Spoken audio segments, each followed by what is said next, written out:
ক্লাসে মন দিয়েছে, সময়ে বিয়েও করেছে। জমিদারের ছেলে মধু শহরে উচ্চ শিক্ষা নিয়ে ডাক্তারি পড়তে বিলেতে গিয়েছে। সাহেবী আদব কায়দায় অভ্যস্ত হয়ে উঠেছে। ভোগ বিলাসের প্রভাব তার উপর কাজ করছে, কিন্তু এসব সত্ত্বেও পুরো মনুষ্যত্বটা নষ্ট হয়ে যায়নি। সে দেশে ফিরবে। এই গরিব দেশ জননী তাকে মানুষ করেছে, সোহাগ দিয়েছে, ভালোবাসা দিয়েছে। দেশে অনেক টাকা, অনেক সুযোগ না থাকলেও সে ঠিক করলো দেশে কাজ করবে।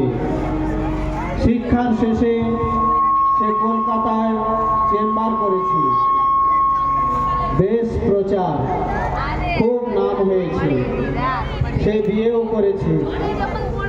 25 বছর পরের ঘটনা। 25 বছর পর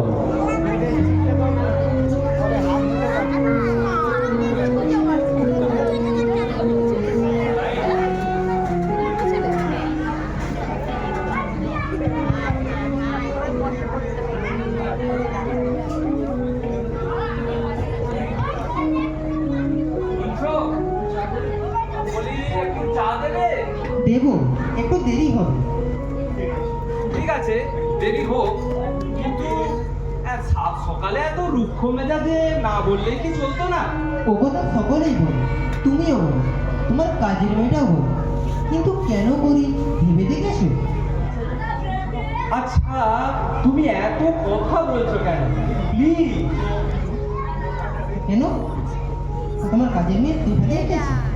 এত বেলা হয়ে গেল, ঘর দোর গোছানো, বিছানাপত্র পরিষ্কার, রান্নাঘরের বাসনপত্র ধোয়া, তার উপর খোকা উঠেছে, তাকে একটু খাইয়ে পড়তে পারবো। কোনটা ছেড়ে কোনটা করবো ভেবেই পাচ্ছি। সেফারিটা আসুক একবার, ওর কেটে এক গাড়ি বেতন নিচ্ছে, তারপর এ বায়না ও বায়না, আর কাজের বেলায় ফাঁকি। ও কি এসেছে? আবার কি অজুহাত ভেবে এসেছো? আচ্ছা বৌদি, মানুষের কি সুবিধা অসুবিধা নেই? কাজের মেয়ে বলে কি আমাদের শরীর লোহা দিয়ে বাঁধানো? আমাদেরও মন আছে, ছেলে পুলে আছে। টাকা দাও বলে কি মাথা কেটে নিয়েছো? বড্ড লম্বা লম্বা কথা বলছিস যে? গরিব লোক হয়েছি বলে কি আমাদের মান সম্মান নেই? সবসময় এত ঘা দিয়ে কথা বলো। নেহার স্বামীটাও কঠিন অসুখে করে ঘর বসা হয়ে গেছে, তাই কাজে আসা। এখানে একটু বেশি বেতন পাই বলে। শেফালি, শেফালি এদিকে আয় তো।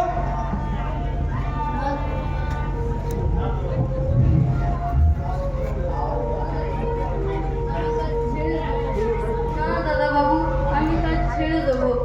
আরে দাঁড়া, এত রাগ করছিস কেন? বল বল, আমাকে বল, কেন তোর এত দেরি হলো? তুই তো জানিস তোর বৌদি একটু মাথা গরম করে। আমি কাজে আসবো বলে বেরিয়ে পড়েছিলাম, তখন ছেলেটা বায়না ধরলো তাকে ফুল তুলে এনে দিতে হবে। আমি জিজ্ঞাসা করলাম, কেন, ফুল কি হবে? সে বলল, আজকে স্কুলে পতাকা উঠবে, নেতাজির জন্মদিন, তাই আশপাশ থেকে ফুল সংগ্রহ করলাম। মনে মনে ভাবছি কি হয় দেখি। তা কি দেখলি? কি সুন্দর! ছেলেমেয়েরা লাইন দিয়ে দাঁড়ালো, কুটির ঘরটা আবির ফুল দিয়ে সাজানো। ওদের হেডমাস্টার পতাকাটা তুললো আস্তে আস্তে, যেন তাকে সম্মান জানাচ্ছে। পতাকাটা পথপথ করে উঠছে। ওদের হেডমাস্টার পুরো সালুট করলো। সবাই করছে দেখে আমিও করলাম। কি ভালো লাগছিল, গায়ে কাঁটা দিচ্ছে। যা যা যা, হয়েছে, যা কাজে লেগে পড়। যা, আমার জন্য তোর বৌদির কাছ থেকে একটু চা নিয়ে আয়। যা।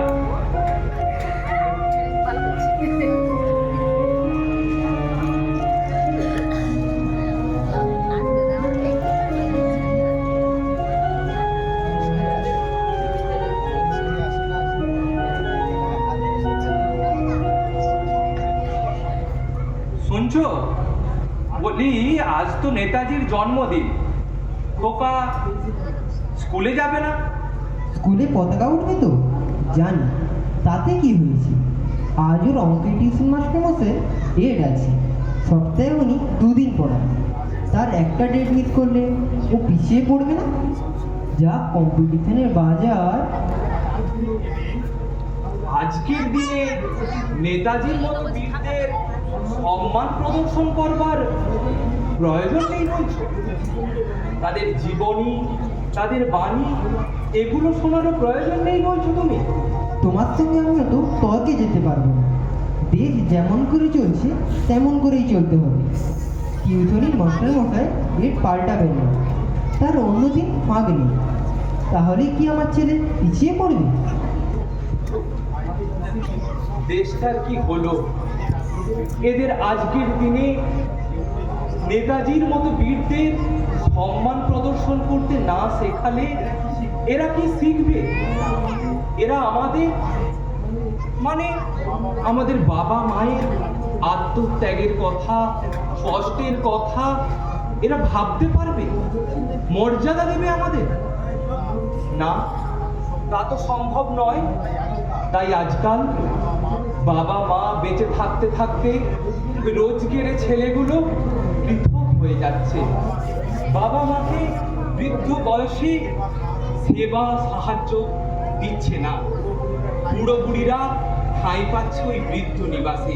অত বিড়বিড় করে কি বলছো? আমায় শোনাচ্ছ? না, তোমায় তো নয়, আমি আমার নিজেকে শোনাচ্ছি। দেশটার অগ্রগতির দিকে যতই চোখ মেলছি, কেবল শূন্যতা, শুধুই শূন্যতা। তাই হাইকোর্টকে ওই বৃদ্ধদের নিয়ে ভাবতে হচ্ছে। সত্য সত্য সেলুকা, কি বিচিত্র এই দেশ, কি বিচিত্র এই দেশ। আচ্ছা, আমার সেই ছোটবেলাকার বন্ধু ইন্দ্রের কথা খুব মনে পড়ছে। সে কেমন আছে, কি করছে, একবার দেখতে গেলে হয়। শুনছো? কি? আমি একবার দেশের বাড়ি যাব। ছেলেবেলার বন্ধু ইন্দ্রের জন্য মনটা কেমন আনচান আনচান করছে। যাবে, আমার আবার বলার কি আছে? তুমি আমার কথায় চলো, না ওঠো না বসো। শরীর যা খারাপ হচ্ছে দেখেছো? সে যা, আমার কি? আমাকে আবার ওই যাওয়াটার মধ্যে ঢুকেও না, খোকাকেও না। ওখানে কারেন্ট নেই। এই ভাবটা গরমে তোমার ছেলে অ্যাডজাস্ট করতে পারবে না। না না না, এবার আমি একাই যাব। আমি আমার দেশের মাটিতে যাব।